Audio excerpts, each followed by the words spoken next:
Good evening, नमस्कार, आदाब। मेरा नाम है आरजे राज। आप देख रहे हैं 372nd episode of Nagpur most happening Facebook live show राज की बात।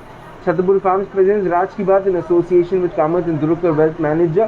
I really want to thank Kims Hospital, Siddhivinayak Infrastructure, Tricos, of course, Joshi Security Systems, Yuva Foundation, and of course my Atmanirbhar Bharat partner, which is Servicing Wala.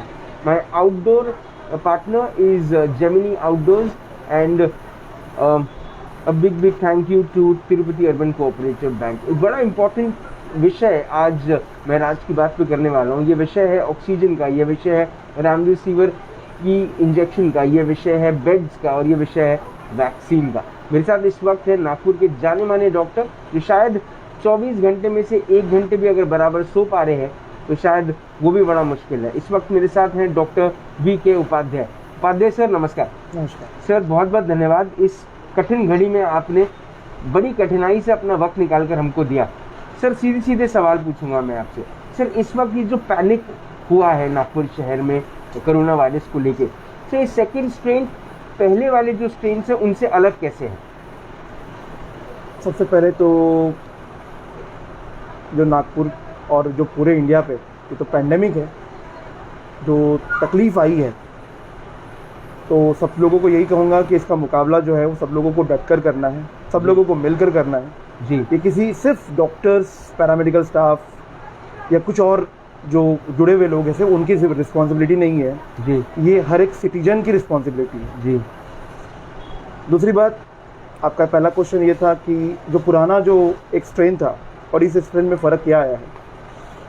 Normally जो पुराना strain था उसमें जो भी damage होता था CT scan में या शरीर में जी, वो ऐसे प्रोग्रेसिवली धीरे धीरे होता था जी। और ये वाला जो स्ट्रेन आया है, ये स्ट्रेन की अपनी खुद की विशेषता अलग है जी, जी, खुद की एक विशेषता अलग है जी, कि कुछ लोगों ने, जैसे ऑलरेडी पुराना स्ट्रेन हो चुका है तो कुछ लोगों ने हमारा HRCT किया, CT स्कैन करवाया, उनमें उनको पता चला कि हमारा स्कोर तो 0 है, लेकिन और वो निश्चिंत हो गए। उन्होंने अपना नॉर्मल जो टैबलेट्स है या कुछ किसी से ऑनलाइन कंसल्टेशन किया, वो ठीक हो गए। लेकिन इस स्ट्रेन में ऐसा है कि फर्स्ट टाइम कंसल्टेशन या दवाइयाँ लेने के बाद में भी विदिन 3 to 4 डेज़ जिस पेशेंट का 0 लेवल था लंग्स में, वो सीधा जो CT स्कोर है, उसका जो सीवियरिटी स्कोर है, वो सीधा 7, 8, 15 पे चले जाता है विदिन 3 to 4 डेज़, 5 डेज़ जी। ऐसा जो था ये पुराने स्ट्रेन में नहीं था जी।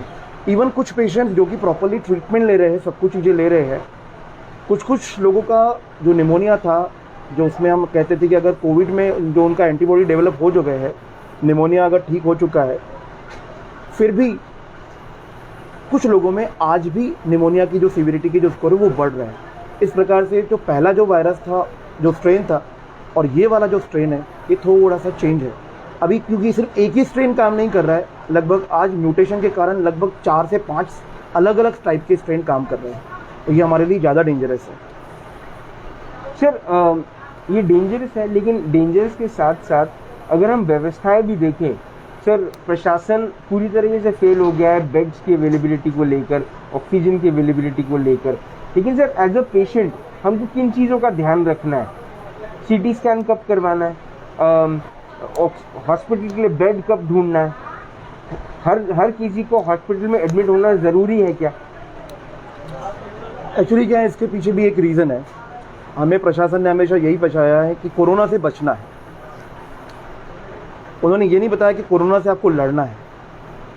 अगर कोरोना से लड़ने की बात की रहती थी तो एक्चुअली आज क्या होता है कि जब भी किसी को फर्स्ट टाइम कुछ भी लक्षण आते हैं या किसी के फैमिली मेम्बर को लक्षण आते हैं, तो पहले वो डिनायल मोड में रहते हैं कि मुझे कोरोना नहीं होता, ये कुछ नहीं होता ऐसा कुछ भी।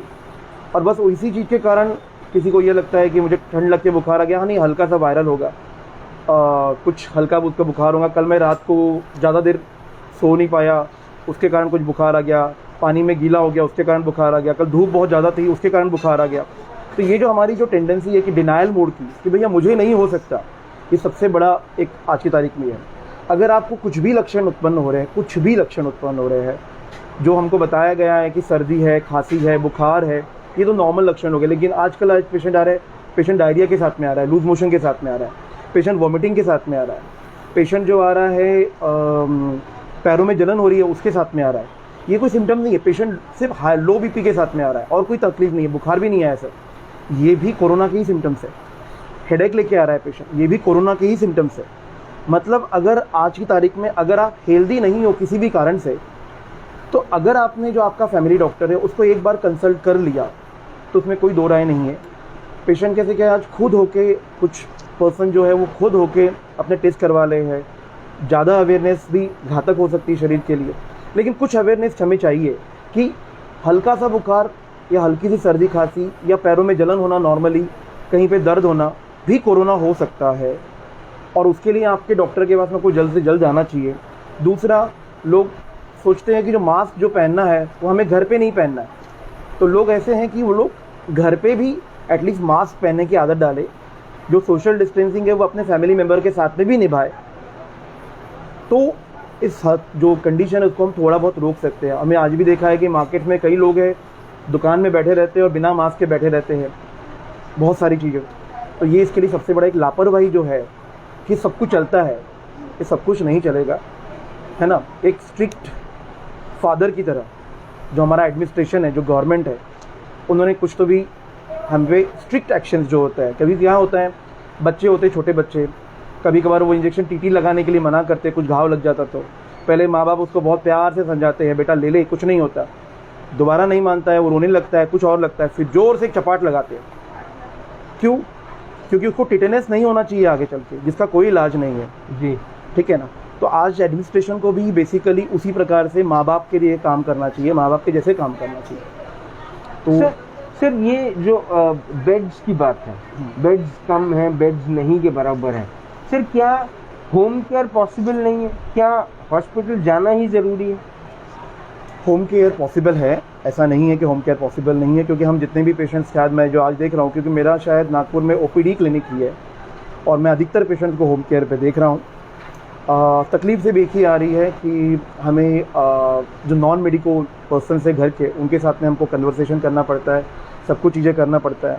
बट लेकिन जो पैनिक है वो इसलिए आया है क्योंकि कुछ चीज़ें जो है वो मिल नहीं पा रही है, जिसमें सबसे पहला चीज़ है, अगर हम बात करेंगे जैसे आपने पहले ही क्वेश्चन किया था कि सर इसका ट्रीटमेंट क्या है, ट्रीटमेंट क्या है, व्हाट, तो remdesivir is not a treatment for कोविड-19। एक सबसे बड़ा एक मिथ है, तो लोगों ने एक्चुअली एक हवा बना दिया है जी कि रेमडेसिविर एक बहुत बड़ा ये है और उसको इतना हाइप कर दिया है, आज उसकी इतनी ज़ोरों से ब्लैक मार्केटिंग हो रहा है जी। तो रेमडेसिविर उसका मेन ट्रीटमेंट नहीं है, उसका मेन ट्रीटमेंट है ऑक्सीजन, मेन ट्रीटमेंट है कॉर्टिकोस्टेरॉइड्स, और मेन ट्रीटमेंट है उसका लो मॉलिक्यूलर हेपेरिन, मतलब खून को पतला करने की जो दवाइयाँ रहती है वो, स्टेरॉइड्स नॉर्मली हमको मिलते हैं वो, और ऑक्सीजन, ये उसका मेन ट्रीटमेंट है।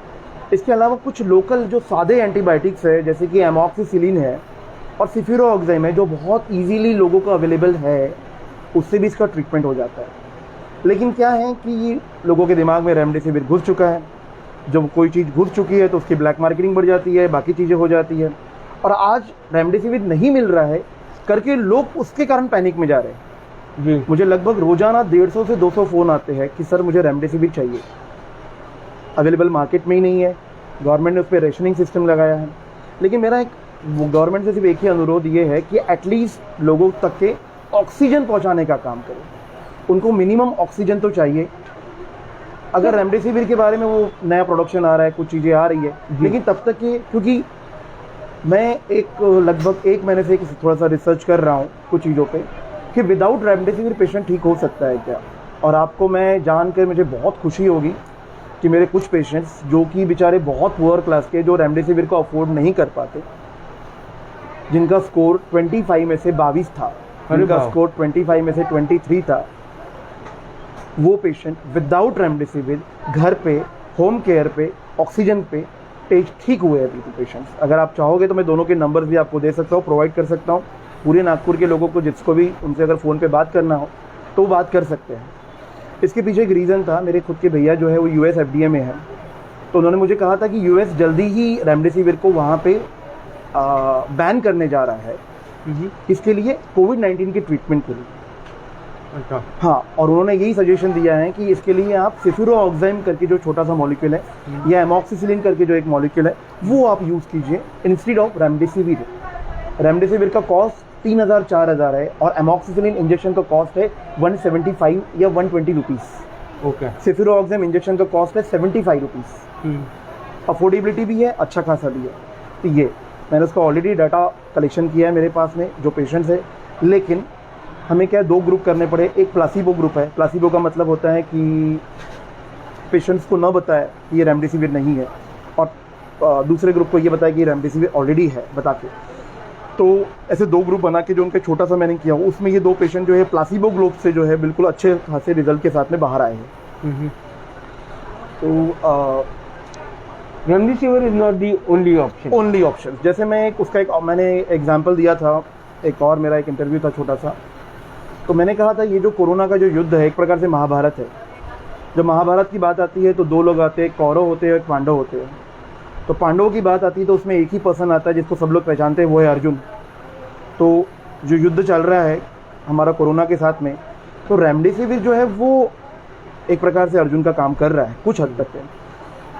लेकिन आपको एक चीज़ जान के बहुत आश्चर्य होगा कि अर्जुन ने जब महाभारत के युद्ध में मारा था तो खुद के भाई को मारा था, कर्ण को मारा था, भीष्म पितामह को मारा था जो उनके दादाजी थे, और एक जयद्रथ करके एक आदमी है जिसको उनके जवाई थे। सेम रेमडेसिविर है। It is most highly cardiac toxic drug. ये हमारे हार्ट के लिए बहुत डेंजरस है, सारे डायरेक्ट दिल पे अटैक करता है। अच्छा, ठीक है। वहीं हम बात करें रेमडेसिविर के अलावा जो बाकी ड्रग्स है, लो मॉलिक्यूलर वेट हेपेरिन है, मैं अधिकतर एक यूज़ करता हूँ मॉलिक्यूल जिसका नाम है पिपरासिलिन टाइजोबैक्टम, एक एंटीबायोटिक है, बहुत अच्छा काम कर रहा है ये। और एक पूरा उसके साथ में ग्रुप रहता है 7 और 8 इंजेक्शंस का, एक अकेला रेमडेसिविर और बाकी अलग से। तो वो जो ग्रुप है, तो आपको जैसे याद होगा महाभारत के युद्ध में भी कौरवों को मारने वाला पांडवों में से भी एक था जिसका नाम था भीम जी। अर्जुन ने किसी भी कौरव को नहीं मारा, भीम ने मारा है, 100 के 100 कौरवों को मारा है, अकेले ने मारा है। तो सेम लाइक दैट ये जो युद्ध है कोरोना के साथ में, रेमडेसिविर एक मॉलिक्यूल है जो हम कुछ प्रेगनेंसी में, कुछ डायबिटिक पेशेंट के लिए वो मस्ट है, क्योंकि हम एक दूसरा जो मॉलिक्यूल रहता है कॉर्टिकोस्टेरॉइड यूज़ नहीं कर सकते क्योंकि शुगर लेवल बढ़ जाता है जी। लेकिन इसका मतलब ये नहीं है कि remdesivir is the main drug of choice for Covid patients. आप उसकी जगह पे कोई और इंजेक्शन यूज़ कर सकते हो और वो उसी प्रकार से इफेक्टिव होगा जैसे भीम ने बाकी कौरवों को मारा था बिना अर्जुन के हेल्प के। सर अभी आपने बोला कि रेमडेसिविर ज़रूरी नहीं है, तो डॉक्टर सजेस्ट क्यों कर रहे हैं? डॉक्टर ही तो प्रिस्क्राइब कर रहे हैं। डॉक्टर्स इनको प्रिस्क्रिप्शन कर रहे हैं क्योंकि आईसीयू है। कुछ पेशेंट्स खुद ही रेमडेसिविर बोल रहे हैं कि सर आपने रेमडेसिविर नहीं दिया क्या। आज तो कैसे रेमडेसिविर मिल नहीं रहे हैं, रेमडेसिविर की ब्लैक मार्केटिंग हो रही है। लगभग हर एक हॉस्पिटल के अंदर में जितने उनके बेड्स है उससे ज़्यादा पेशेंट्स है। तो गवर्नमेंट जो होती है जिसको जैसे 35 बेड्स का अगर परमिशन दिया हुआ है और उनके यहाँ पे 50 बेड है तो वो 35 इंजेक्शन भेजेगी, बाकी जो 15 है वो लोग कहाँ से अवेलेबल करेंगे, तो मार्केट से करेंगे। तो इसके कारण ब्लैक मार्केटिंग हो रही है। Remdesivir is the drug of choice ऐसा नहीं कह सकते, लेकिन it is the only drug of choice ये कहना गलत। ठीक है। ऑक्सीजन की जो बात है, यस सर आपने कहा होम केयर से व्यक्ति ठीक हो सकता है। यस सर क्या कौन से HRCT रिपोर्ट जो है उसमें किस नंबर तक, 25 में से कितने नंबर तक आप घर पे रह सकते हैं? ऐसा नहीं है, मैं तो कह रहा हूँ कि 25 में से 23 नंबर तक के पेशेंट घर पे रहा है, 22 नंबर तक के पेशेंट घर पे रहा है। बेसिकली आपका जो पल्स ऑक्सीमीटर है, पल्स ऑक्सीमीटर भी एक बहुत बड़ा अलग चीज़ है। ये एक पल्स ऑक्सीमीटर है, ठीक है। मैं इसको रिकमेंड नहीं करता क्योंकि इसका रेट बहुत ख़राब आता है। ऐसे बहुत सारे हैं, लेकिन अगर एक स्टैंडर्ड जो पल्स ऑक्सीमीटर है, क्योंकि इसमें भी आपको ISI या बाकी जो मार्क है वो लगा देना चाहिए कि पब्लिक जो है वो स्टैंडर्डाइज है वो पल्स ऑक्सीमीटर खरीदे जी। उनको डबल कुछ करने की जरूरत ना पड़े। लोग क्या है, चाइना मेड है या कौन सा मेड है मुझे पता नहीं, लेकिन वो उससे लोग तकलीफ में आ रहे हैं, उनका सेंसर सिस्टम अच्छा काम नहीं कर रहा। तो अगर आपका पल्स ऑक्सीमीटर लगभग 90 के करीब जा रहा है तो आपको बैकअप के रूप में एटलीस्ट घर में ऑक्सीजन रखने की ज़रूरत है। आप वो ले सकते हो जिससे आपका जो ऑक्सीजन सिस्टम है लगभग 95 के ऊपर चले जाए।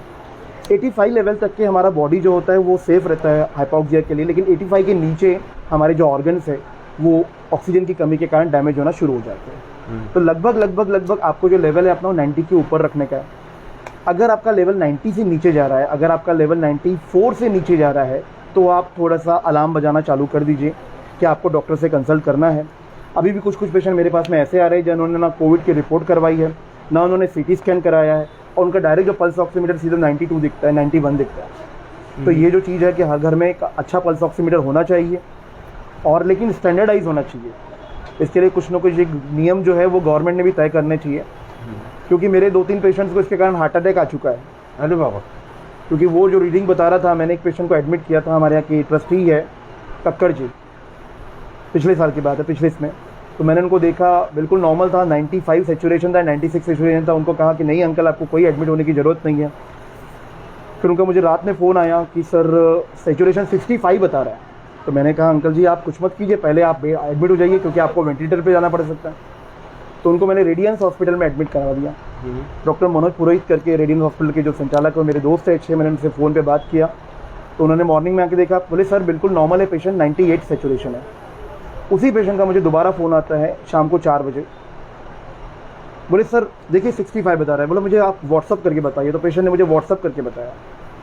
फिर मैंने मनोज सर को फ़ोन किया, पुरोहित सर को, बोला सर क्या आप पेशेंट को देख नहीं रहे हो, प्रॉपर्ली चीज़ें कर नहीं रहे हो, 65 पे जा रहा है। बोला पेशेंट को बिना ऑक्सीजन के रखा है, आपने बाकी चीज़ों पे रखा है। बोले नहीं सर, मैंने खुद ने देखा है पेशेंट को। फिर आखिर मैं खुद पेशेंट को देखने गया, मैंने अपने पल्स ऑक्सीमीटर से देखा तो पेशेंट का सेचुरेशन था 99। अरे, और पेशेंट को मैंने उसी समय पे डिस्चार्ज करने लगाया। तो वो जो पेशेंट है उसने उस गलत पल्स ऑक्सीमीटर के कारण, जो 450 रुपये का पल्स ऑक्सीमीटर था, उस पेशेंट को लगभग 1 लाख रुपए का खर्चा आया है दवाइयाँ वगैरह पकड़ के। तो आप एक अच्छा पल्स ऑक्सीमीटर लेके कम से कम इस प्रकार का, और लोग उसको देख के पैनिक होते हैं, इसको देखिए लोग पैनिक होते हैं, खुद चेक करते हैं, कभी कभार उसके कारण पैनिक में चले जाते हैं। ऐसे बहुत सारे ऐसे रोज ही सिचुएशन होते हैं। तो आपका कहना है पैनिक करने की जरूरत नहीं है? पैनिक करने की जरूरत नहीं है, आप सिचुएशन को हैंडल कीजिए प्रॉपर्ली। हाँ, एक चीज़ गवर्नमेंट से एक मिस्टेक जरूर हो रही है, ऑक्सीजन जो पब्लिक को अवेलेबल नहीं कर पा रहे हैं ईजीली।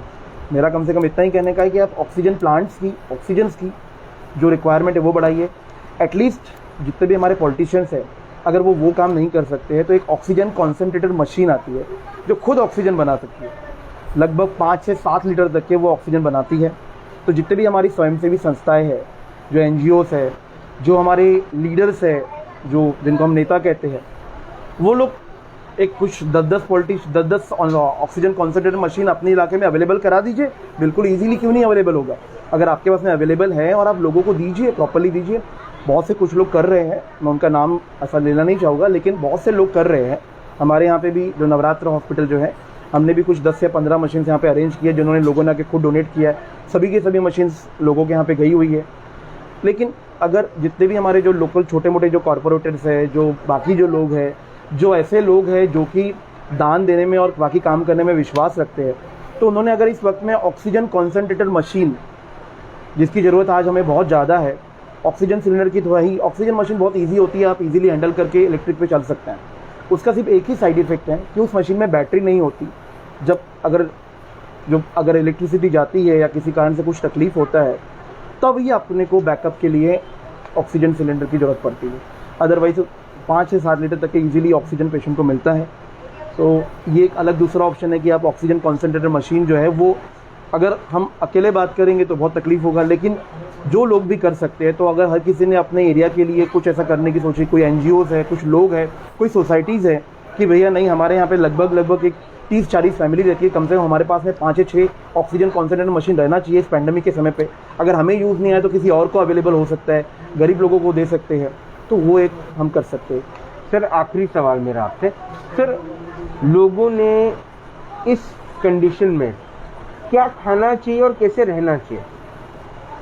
आम तौर पे क्या होता है कि कोरोना जब भी होता है तो लोगों का स्मेलिंग पावर, हम कहते हैं कुछ लोगों में किसा ये है, और जो उनका टेस्ट है वो थोड़ा सा बिटर हो जाता है, मुँह में उनको कुछ और टेस्ट नहीं आता। तो इसके कारण से वो जो भी खाते हैं उनको टेस्ट नहीं आता, तो वो खाना खाना ही बंद कर देते हैं। वैसे ही फीवर में खाना खाना बंद कर देते हैं, पानी पीना बंद कर देते हैं, और उसके बाद में ये होता है कि बॉडी में डिहाइड्रेशन शुरू हो जाता है और बाकी की तकलीफ। और साथ में अगर फीवर आ गया तो वो और डिहाइड्रेट कर देता है, वो लूज हो जाते हैं, लॉस कर देते हैं।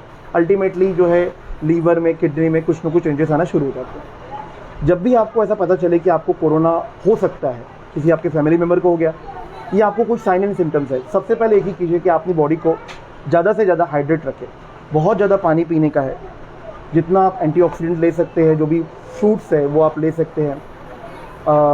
नॉर्मली हमारे इसमें पहले से ही लोग कहते थे कि जब भी अगर आपको मुंह में टेस्ट चला गया है, मुंह में कड़वापन लगे, तो कुछ ना कुछ कड़वी चीज़ें खाइए। आमतौर पे लोग कहते थे कि बुखार अगर आ गया तो आप करेला खाइए, मेथी खाइए, नीम की चटनी खाइए, लाइक दैट, ये चीज़ें हैं। तो एक बहुत पुराने इसमें एक, जब हम बचपन में थे तो कुछ जब लोग तुतलाते थे, बोलते थे, तो एक आयुर्वेदिक दवाई आती थी जिसको हम एखंड कहते थे या वचा कहते थे जी। तो उससे बच्चे को हम उससे चूसते थे उसको, और उससे उसका गला फ्रेश होके उसकी आवाज़ निकलना शुरू होती थी। तो मैंने कुछ पेशेंट में इसको भी यूज़ किया है, उनको बहुत फंटास्टिक रिजल्ट मिले हैं। बहुत सिंपल सा ड्रग है, आयुर्वेदिक हर्ब है, जो लगभग हर एक पर्सन पहचानता है, वचा या एखंड, जो बच्चों को आवाज़ जिनका नहीं आता उनको ले देते, तो ये उसमें बहुत अच्छा काम करता है। ये हो गया उनके माउथ के टेस्ट के लिए, और उसी का वचा का बहुत अच्छा रोल लंग्स पे भी है, बाकी चीज़ों पे है, आयुर्वेदिक ड्रग्स में दिया हुआ है वैसा। लेकिन इसके अलावा डाइट में तो उनको ज़रूर भूख कुछ ना कुछ जो है उनको खाना चाहिए। मेरा एक सजेशन है कि हर दिन नया नया एक उनके जो डिश है अलग अलग बनाई जाए, ठीक है। कम से कम थोड़ा सा खाने में रुचि बढ़ेगी। आलू पोहा खा सकते हैं, चना खा सकते हैं। हाईली प्रोटीशनस डाइट जो रहता है वो आपको खाना चाहिए। जितनी भी दालें हैं वो आप खा सकते हो, चने की दाल जो है उसका भी चीज़ें ले सकते हो। जितना आप खाओगे उतना बेटर रहोगे। इसके अलावा नॉर्मल जो हमारा डाइट है, जो हम लेते हैं नॉर्मली, जो दाल चावल सब्जी रोटी जो चपाती वगैरह रहती है, ये तो आपको खाना अगर है तो खाना ही है। आपकी इच्छा न होने के बाद में भी आपको ज़बरदस्ती खाना है, तो अगर आपने नहीं खाया बॉडी डिहाइड्रेट होगी और आपको अल्टीमेटली हॉस्पिटल का रुख करना पड़ेगा। तो बेटर है कि आप पानी पिए ज़्यादा से ज़्यादा। एक और ये है कि सिर्फ गर्म पानी ही पीना चाहिए, ऐसा कुछ नहीं है। आपको अपनी बॉडी को जब कोरोना हो जाता है उसके बाद में आपको जो पानी मिले, सिर्फ मैं चिल्ड वाटर के बारे में बात नहीं कर रहा हूँ, चिल्ड वाटर को छोड़ के बाकी जितनी भी जो पानी है वो आप ले सकते हो। नारियल पानी है, गन्ने का रस है, बाकी और जो वाटर्स अवेलेबल है, फ्रूट जूसेस है। खट्टा मत लीजिए, लेकिन आप लीजिए, क्योंकि आपकी बॉडी को हाइड्रेट करके रखने का। Sir, last message to all the people who are watching your show, एक बात जो आप उनसे कहना चाहते हैं। कोरोना एक हमारे समय में बहुत बड़ा पैंडेमिक रूप लेकर आया है, और मैं सिर्फ इतना ही कहना चाहूँगा कि जो भी आपका एरिया है, जो भी चीज़ है, जो आपके डॉक्टर्स है, जो आपके पैरामेडिकल स्टाफ्स है, वो लोग बहुत तकलीफ़ में है, और लड़ना तो उन्हीं को है। आप सिर्फ उनका सपोर्टर बनिए, उनको अच्छी तरह से बिहेव कीजिए, सब कुछ चीज़ें कीजिए। कैसा है, कोरोना जो है वो आज नागपुर में शायद मैं बोलूँ तो हर तीसरे चौथे घर में कोई ना कोई एक पेशेंट है, और आज किसी को भी हो सकता है, कोई तकलीफ़ ये नहीं है। एक लैंसेट जनरल का रिजल्ट है कि वो तो ड्रॉपलेट इन्फेक्शन भी हो सकता है, एयरबॉर्न भी हो रहा है, ये तकलीफ़ है। और जो एक डिस्क्रिमिनेशन होता है कोरोना के कारण, कोरोना पेशेंट के साथ में या बाकी चीज़ों के कारण, है ये बीमारी छुआछूत की बीमारी है, इससे आपको बच के रहने की ज़रूरत है। लेकिन इस कदर नहीं कि आप उसको पूरी तरह से सोसाइटी से आप ये आउट कर दीजिए, बाकी चीज़ों से समाज से आउट कर दीजिए, कि उसके साथ में आपका जो बिहेवियर है वो चेंज हो जाए। आप उसको मोटिवेट कीजिए, आप उसको, आपके मोटिवेशन की ज़रूरत है, बाकी चीज़ों की ज़रूरत है। पैंडेमिक सिचुएशन के अंदर में रूल्स और रेगुलेशंस जो रहते हैं वो बनाते हैं नॉर्मल लाइफ के लिए। कॉर्पोरेशन से भी मैं यही कहूँगा, या फिर बाकी प्रशासन से भी यही कहूँगा, कि जो डॉक्टर्स काम कर रहे हैं उनको आप मोटिवेट कीजिए। अभी उनको रूल्स और रेगुलेशन के चक्कर में उनको आप मत फंसाइए कि सर आपके पास में बायो वेस्ट नहीं है, आपके पास में पीली कलर की पन्नी चाहिए, या आपके पास में लाल काला और हरा डब्बा ही चाहिए सामने, तब तक आप नहीं कर पाओगे। अभी जो पैंडेमिक आया है उसमें हर किसी का रोल उतना ही इम्पॉर्टेंट है, एवरी इंडिविजुअल का। जब तक ये एवरी इंडिविजुअल जो है वो फाइट नहीं करेगा इसके अगेंस्ट में, तब तक ये किसी कुछ चंद लोगों के कारण नहीं निकलेगा। दूसरी बात, मेरे जो डॉक्टर्स बंधु हैं मैं उनसे कहूँगा कि जब वैक्सीनेशन की बारी आई थी तो लगभग नागपुर में 20,000 हेल्थ केयर वर्कर्स को टीका लगा था। आज नागपुर में सिर्फ 2 से 2,500 डॉक्टर फ्रंट पे काम कर रहे हैं। गवर्नमेंट ने आपको जो वैक्सीनेशन करवाया था वो लोगों के लिए करवाया है। तो जो बाकी के जो 17-18 हज़ार लोग हैं, आज इस वक्त प्रशासन को आपकी ज़रूरत है, तो आप एटलीस्ट उन लोगों को जितना आप सपोर्ट कर सकते हो। डर तो हर किसी को लगता है, हमें भी डर लग रहा है, लेकिन इससे निकलना पड़ेगा। डर का इलाज यही है कि आप समंदर में जितने गहरे जाओगे तभी आपको मोती मिलेगा, तभी आपको बाकी चीज़ें मिलेगा। लेकिन अगर आप सिर्फ समंदर के सतह पे बैठे रहोगे, किनारे पे बैठे रहोगे, तो आपको मोती नहीं मिलने वाला है। आप उससे नहीं निकल पाएंगे, वहीं पे सुबह दिन और रात वहीं होते जाएंगे, लेकिन आपको कुछ मिलने वाला नहीं है। तो आप इस वक्त पे जो हमारा एडमिनिस्ट्रेशन है उसको भी सपोर्ट कीजिए। बेड्स की कमी है, ऑक्सीजन की कमी है, जो आप कह रहे हो इंजेक्शंस नहीं मिल पा रहा है, लेकिन इसका मतलब नहीं है कि कोविड उसके कारण नहीं जाएगा। कोविड जाएगा, सिर्फ जो पैनिक हो रहा है, ये पैनिक को थोड़ा सा लोअर डाउन करने की ज़रूरत है। पब्लिक एडमिनिस्ट्रेशन को भी पब्लिक को प्रॉपरली गाइडेंस देने की ज़रूरत है। कुछ चीज़ों पे एडमिनिस्ट्रेशन फेल हुआ है, जैसे हमारे पुराने जो एनएमसी कमिश्नर थे तुकाराम मुंडे जी, उन्होंने राधा कृष्ण सत्संग भवन जो मंडप था उनका, वहाँ पे 5000 बेड्स की अरेंजमेंट की थी। जो फर्स्ट लेयर जो थी उसमें उसका यूज़ होने नहीं पाया। जैसी फर्स्ट लेयर गई है उसके बाद उन्होंने उस पर ध्यान देना बंद कर दिया। अगर आज वो बेड्स होते थे 5000, तो हमारे लिए बहुत बड़ा जो समस्या थी वो हमारे लिए सॉल्व हो जाती थी। वो डायरेक्ट रेडीमेड बेड रहते थे। मैं इवन आज भी ये कहूँगा कि जो आज हमारे यहाँ पे जो मेट्रो स्टेशन बने हुए जितने भी, आप उनको कोविड सेंटर के रूप में फ़िलहाल के लिए विकसित कीजिए। अभी तो मेट्रो का हमें किसी को कोई काम नहीं है, तो मेट्रो में वहाँ पे आप कोविड ओपीडी जो डे केयर सेंटर है, तो पेशेंट्स वहाँ पे रह सकते हैं, रह नहीं सकते पेशेंट वहाँ पे अपना कंसल्टेशन करा के आए, जो डॉक्टर्स रेडी है, तो एडमिनिस्ट्रेशन उनके लिए वहाँ पे कोविड केयर सेंटर बनाइए। मेट्रो का भी फिलहाल कोई रिक्वायरमेंट नहीं है, 2 महीने अगर बंद रहेगा तो कोई तकलीफ नहीं होगा। गवर्नमेंट ने काफ़ी पैसा खर्च करके मेट्रो स्टेशन बनाए, सबके सब एसी है, तो वहाँ पे भी हर एक मेट्रो स्टेशन में मिनिमम से मिनिमम हम बात करेंगे तो 20 बेड लग सकते हैं अच्छी तरह से। जो स्वयंसेवी संस्था है, अगर वो एक एक मेट्रो स्टेशन को अपने हाथ में ले लें तो 20-20 बेड तो वो भी अरेंज कर सकते हैं। तो हमारे यहाँ पे बहुत सारे मेट्रो स्टेशन हैं, कुछ अभी बनने के हैं, कुछ लेकिन बन चुके हैं जो ऑपरेट हो रहा है जी। तो ये हमें जो अभी जगह की कमी है, जो बेड्स की कमी है, वो नहीं हो पाएगी। प्रशासन का ऐसा है कि डॉक्टर्स रेडी नहीं होते, तो मेरा उनसे यही कहने का मतलब है कि आप एक हेल्पलाइन बनाइए, कुछ ना कुछ बनाइए। जो डॉक्टर्स या पैरामेडिकल स्टाफ खुद होके आना चाहता है, उनके आप नंबर लीजिए, आप उनके रिक्वेस्ट कीजिए, आप अपील तो कीजिए कि डॉक्टर्स क्यों नहीं आ रहे करके। डॉक्टर्स आएंगे, आपके साथ में काम करने को बिल्कुल आएंगे जी। लेकिन कैसे बोलते हैं ना कि एक ढेला किसी ने अच्छी तरह से फेंक के मारना तो चाहिए प्रॉपरली।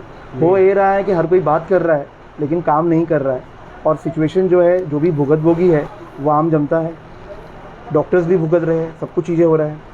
तो थोड़ा सा तकलीफ आज हमें पेन काफ़ी हो रहा है कि क्योंकि कभी कभी ऐसा लगता है कि हम भी अगर दवाखाना बंद करके आराम से घर पे बैठ जाओ और बोलो कि बहुत बेकार है कोरोना, अच्छी बात नहीं है।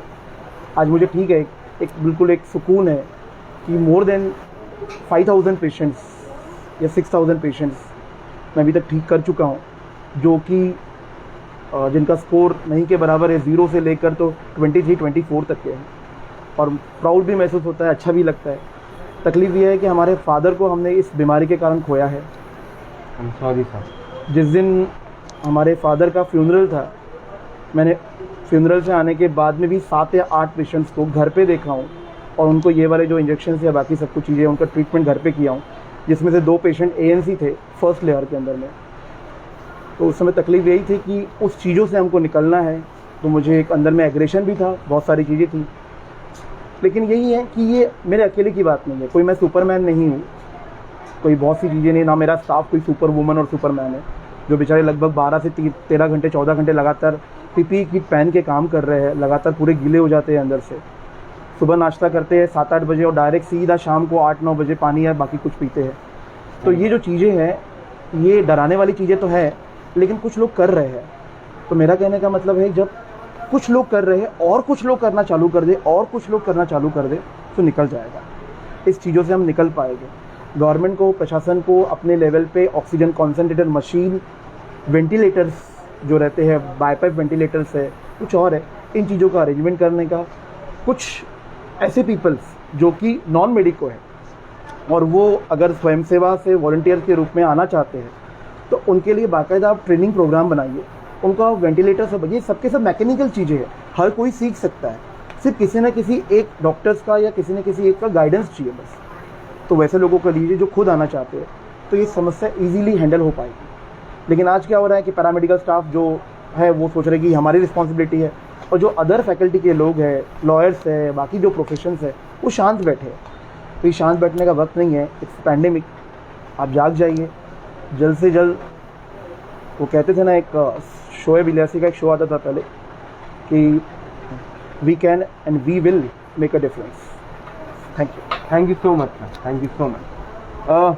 Doctor V K Upadhyay sir से बात करके आज कुछ बातें मुझे ऐसा लगता है कि क्लियर हो गई। एक बात ये कि रेमडेसिविर ही पूरा सोल्यूशन नहीं है, ऑक्सीजन मिलना ज़रूरी है, और ऑक्सीजन भी अगर हम घर पे नियोजित कर लें, अगर उसका आयोजन हम घर पर कर लें, तो आपको हॉस्पिटल के लिए बेड भी ढूंढने की ज़रूरत नहीं है। आप कृपया तुरंत में एक डॉक्टर के गाइडेंस से भी आप घर पर ठीक हो सकते हैं। तो हॉस्पिटल के लिए पैनिक मत कीजिए, बेड के लिए पैनिक मत कीजिए, कृपया अपने रेमडेसिविर इंजेक्शन के लिए पैनिक मत कीजिए।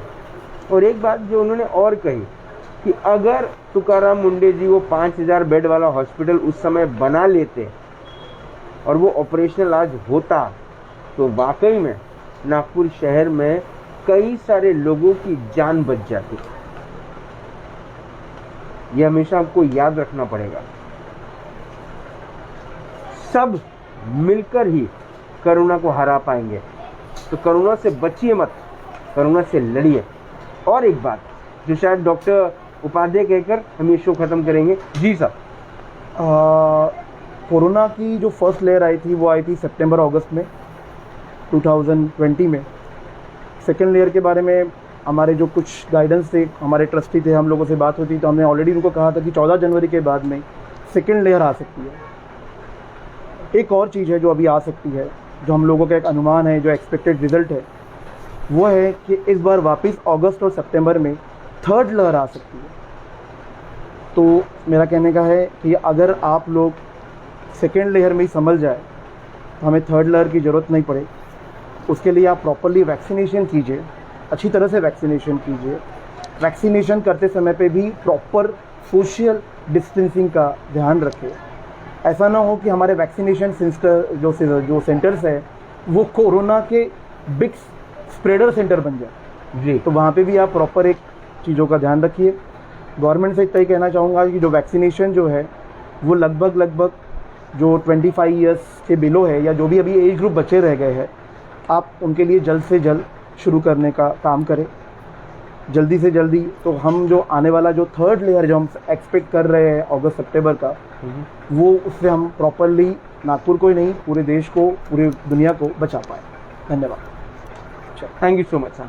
Doctor V K Upadhyay sir ने हमें अपना वक्त दिया, हमसे बात करी, और उन्होंने जो हमको समझाया वो बहुत सरल है कि अगस्त और सितंबर में शायद तीसरी लहर भी आ जाए, पर अगर हम दूसरी लहर में सचेत हो जाएंगे, हम तैयार हो जाएंगे, हम लड़ने के लिए तैयार हो जाएंगे कोरोना के साथ, तो शायद ये तीसरी लहर हमारा कुछ बिगाड़ नहीं पाएगी। अब सब कुछ हम सबके हाथ में है, मिलकर लड़ते हैं, मिलकर कोरोना को हराते हैं और पॉजिटिव बनते नहीं, जिंदा रहें। जय हिंद।